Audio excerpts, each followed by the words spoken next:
நம்ம நயன்தாரா பார்த்தீங்கன்னா, ஆரம்பத்தில அஜித்சருடன் சேர்ந்து ஒர்க் பண்ணிட்டு இருக்கும்போது, ராஜா ராணி படத்தில கமிட் ஆனாங்க. ஸோ அப்போது அவங்க அந்த படத்தில நடித்துக் கொண்டிருக்கும் பொழுதே, அஜித்சருடன் ஒரு படம் பண்ணிட்டு இருந்தாங்க.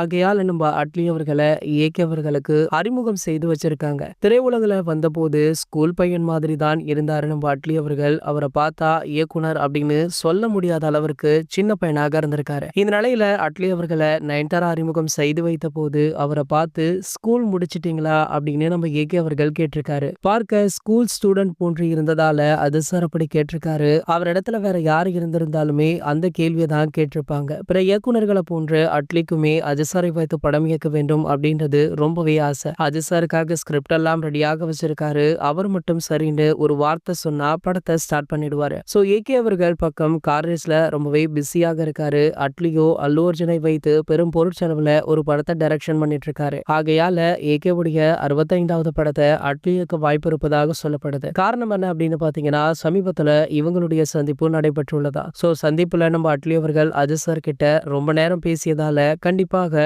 படத்துடைய ஸ்டோரிய சொல்லியிருப்பார் அப்படின்னு சொல்லப்படுது. ஆகையால இவங்களுடைய காம்போ இணையிறது கிட்டத்தட்ட உறுதி அப்படின்னுமே சொல்லப்படுது. இது போன்ற சினிமா செய்திகளை பத்தி நீங்க உடனே தெரிஞ்சுக்க நம்மளுடைய சேனலை மறக்காம சப்ஸ்கிரைப் பண்ணிக்கோங்க.